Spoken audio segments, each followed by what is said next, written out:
Hello. So today's video, I thought we'd do a video on pond filters and understanding pond filters, because we have had quite a few people this week that's built the ponds in lockdown and don't fully understand how everything works. So before we go in there, we actually bred the Shiro in the shower this morning. It actually started spawning about 1:45 last night and finished at 6 o'clock this morning. Fingers crossed that they're all fertile, but we have used these male and females before, and we're seeing some of the Shiro fry that we grew. They're all back in the pond now. The fry that we put outside in the tank, they've all survived. I think we've lost about 4. Well, you always lose odd ones, we're moving them around, so that's good. So let's go into the building. The fish are looking really happy. The males are still going crazy. They're still in spawning mode.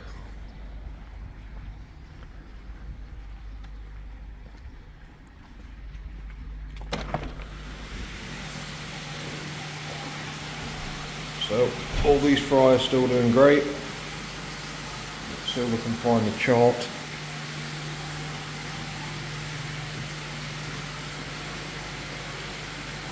So we have had quite a few people in this week, and same as I say, they built the ponds in lockdown and they're not 100% on how everything works, so I thought I'd put this video on because we have got a few that subscribed. And also it works when you're putting fry into a tank. If you're buying fry in, then it's just a bit of knowledge that you can use, and it'll probably save you fry in the long run. So let's say that this tank is empty. We've just bought 500 or 1,000 fry or 100 fry or whatever amount. You've had your filter running for 2-3 weeks, but there's no fish in there. That means there's no bacteria in there. Your bacteria in your filter that actually cleans your water, that needs ammonia to feed on. It's like us, if we don't eat, we'll starve and we'll die.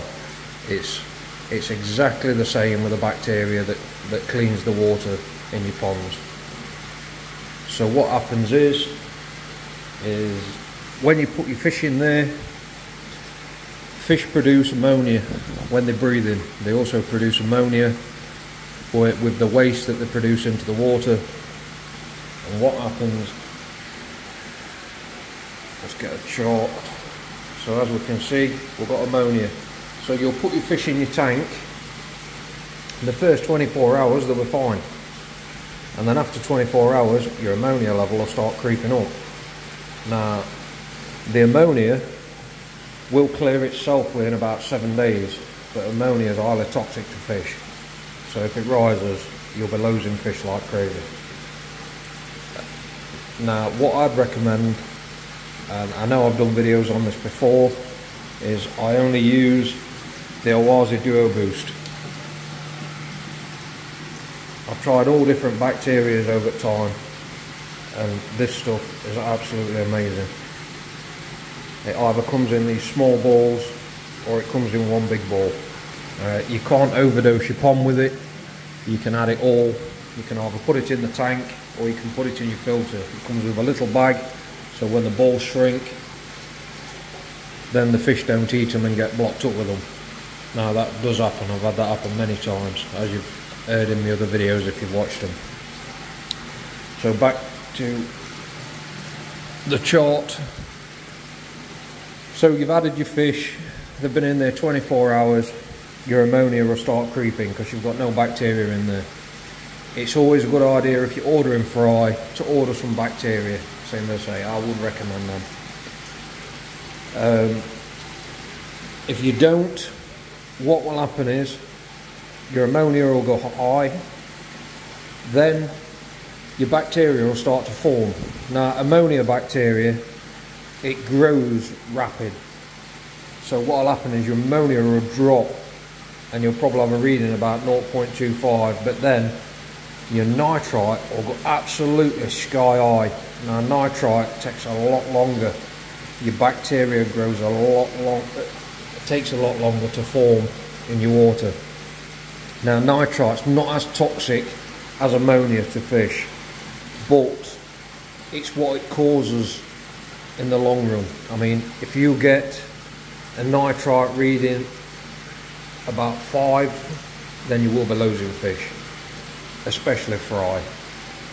But it's not so much the damage there and then, it's when things have dropped down, you'll end up with bacterial infections. Your fry will have fungus, you'll have brown blood disease, and that's another killer. You'll also have burnt gill plates from your ammonia. When your fry start to grow, you'll notice your gill plates are missing, and you'll have quite a few deformities.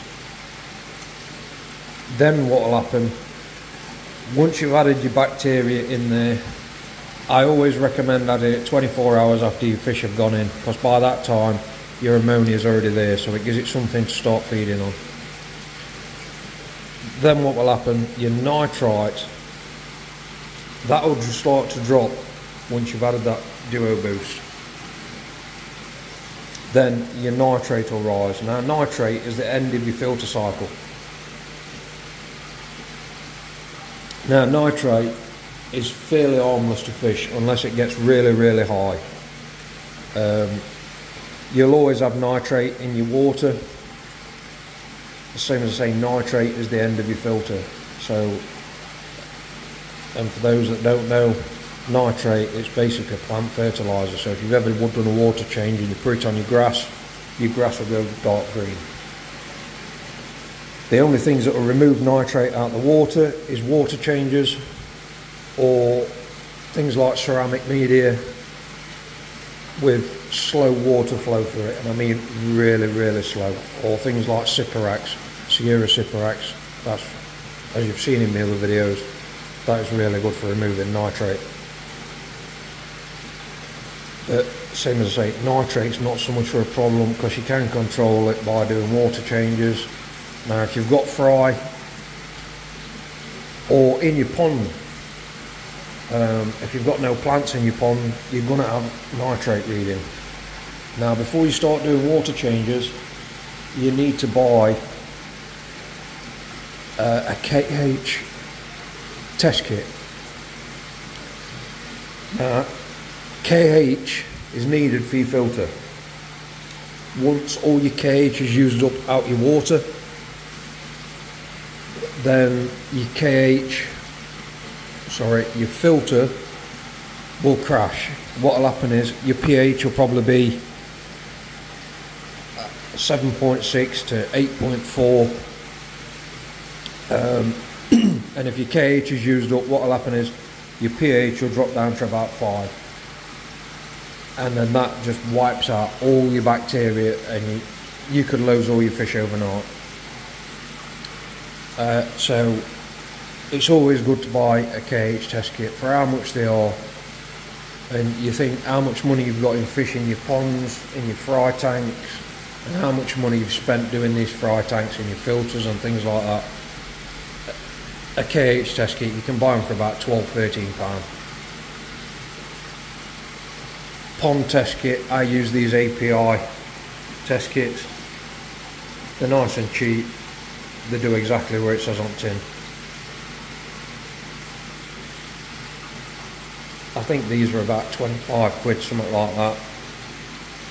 It's not worth not having one, not at that sort of price. You know, it will save you fishing long run. Going back to water changes, if you're water changing in your fry tank or in your pond or anything like that, if you're only dropping 10% out of it, probably 20% at the most, you can put chlorine in there. But putting chlorine in there, it's never a good idea really. I mean, if you're going to drop 20% out on it, and top it up with chlorine, you're still killing your bacteria. If you're well overstocked, you're cutting down your bacteria in your tank, then you're liable to have to wait another couple of days for your bacteria to grow again before your parameters come back to what they should be. Now if you run through a carbon filter, you can basically change 50% of your water, just leave it trickling in. I mean, you don't run a lot of water through a carbon filter. It's only a really, really light trickle for it to take your chlorine out. What else have we got? We've got your GH if you're growing fry. You know, your GH is your minerals in your water. You need your GH if you want your fry to grow. So that's always good with fry tanks. And then same again, test everything in your tap water before you put it in, make sure everything's alright. I know in this area you can drive 3 streets away and test your KH. I mean, my KH out the hose pipes between 3 and 4, you drive 3 streets away, there's nothing. So if you do a water change at that address compared to my address, all you're doing is putting no KH into your pond, and that'll crash your filter. Now you can buy a KH up and add that to your tank, and that lifts your KH and stops it from crashing. But you've still got the water changes to remove your nitrate if you haven't got any media in there that will remove it, or plants in there, or you know, you don't want a nitrate reading at 160 ppm, because your filters just used it and used it and used it and cleaned everything up, and that's basically, this will just keep rising and rising and rising until it goes dark red. Washing your tanks out, washing your ponds out. Everybody cleans the pond out. Now all the sides of your pond, never scrub them down. You know, basically the sides of your pond act as a filter. All the green on the sides, that's all cleaning your ammonia and your nitrite. You know, it's basically, that's helping you filter along. If you scrub it all off, you're scrubbing all your bacteria away. Same again, then you'll get your rising parameters. Washing your filters out, never wash them out with a hose pipe or tap water. Same again, if you wash your filters out with the hose pipe, if you've got sponges in, like these sponges in your filters, if you wash that out with an hose pipe, there's chlorine in tap water. You know, chlorine's put in tap water to kill bacteria, so it's safe for us to drink. Basically, you're just washing all your bacteria out your sponges. The best thing to do is just get yourself, these are really good, these like Rhino tubs or something like that. Get yourself one of them. Sorry about that. Get a bucket full of pond water out, or just pump it out with a hose into your bucket. Take your sponges out and just squeeze them in the bucket. By using the pond water, you're not killing your bacteria in your sponge. Yes, you're getting all the waste out, and then you put it back in.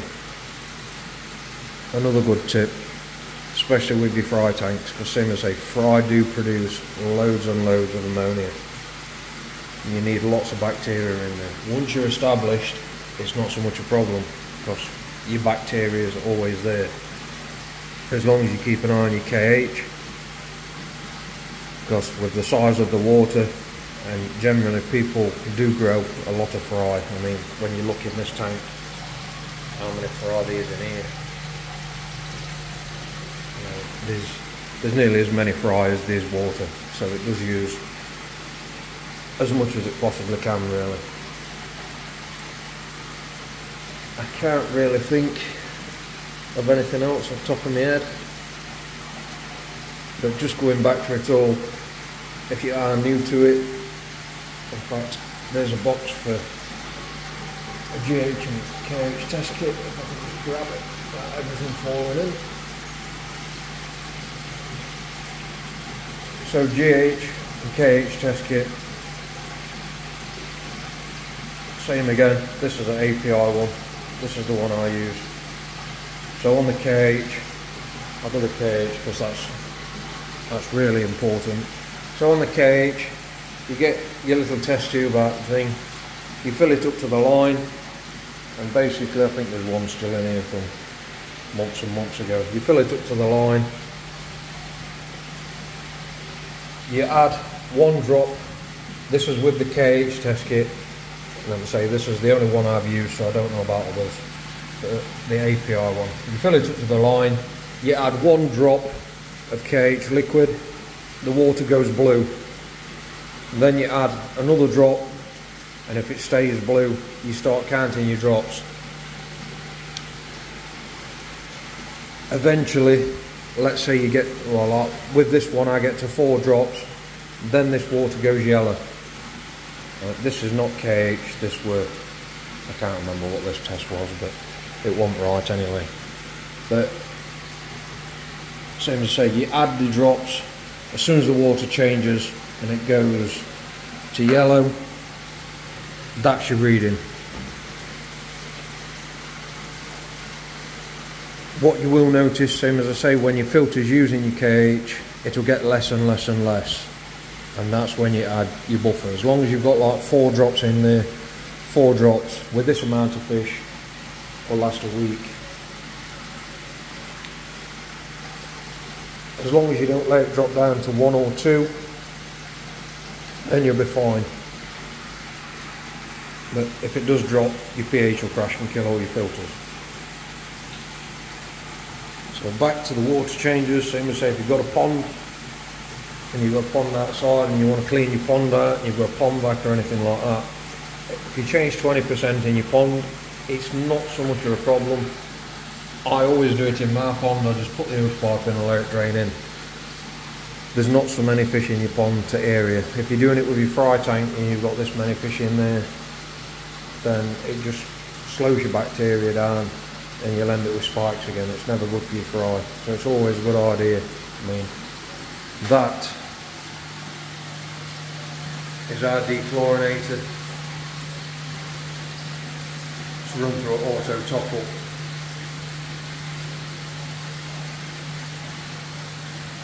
And same as say that it just trickles in. It's next to nothing.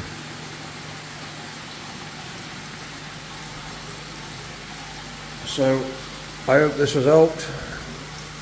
I hope this has explained a little bit more about your bacteria. For them that don't know, I mean, there's going to be a lot of people on here that subscribe that doesn't know everything about this, but I've not done it for you. I've done it for people that don't understand everything about it. The same as I said, I have seen a lot of people this week that don't fully understand how your filter works. You know, they come out, they buy fry, you pour them in, they think because it's been running for 3 weeks, it's established,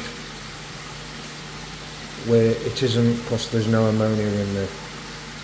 You know, and you put your fish in there and then you'll have a massive spike and you end up losing off your fry. I mean,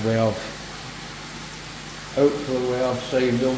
I know if you're watching this video now, I hope your fry do okay.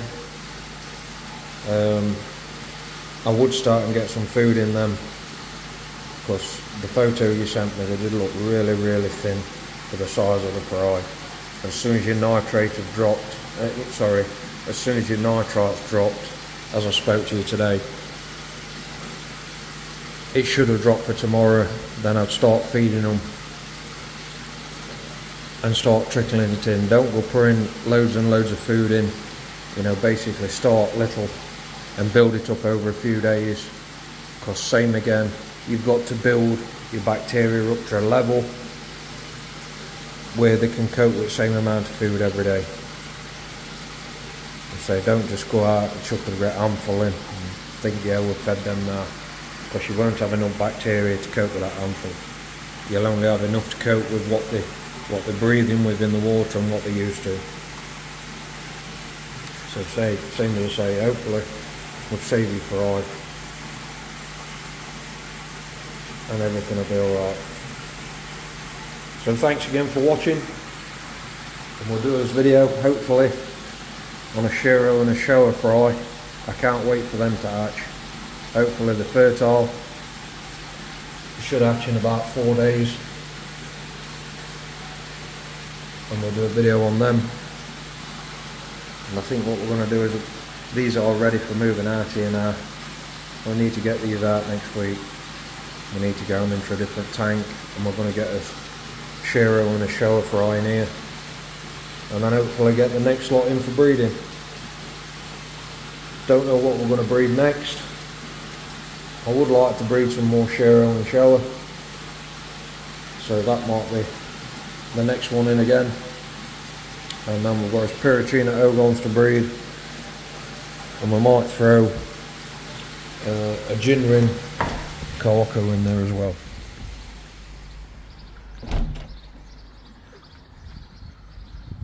Let's go see whether they're still chasing. Yeah, they look like they're calming down now. I put them back in about 6 o'clock this morning. So that's about it then. So thanks again, and we'll see you in the next video.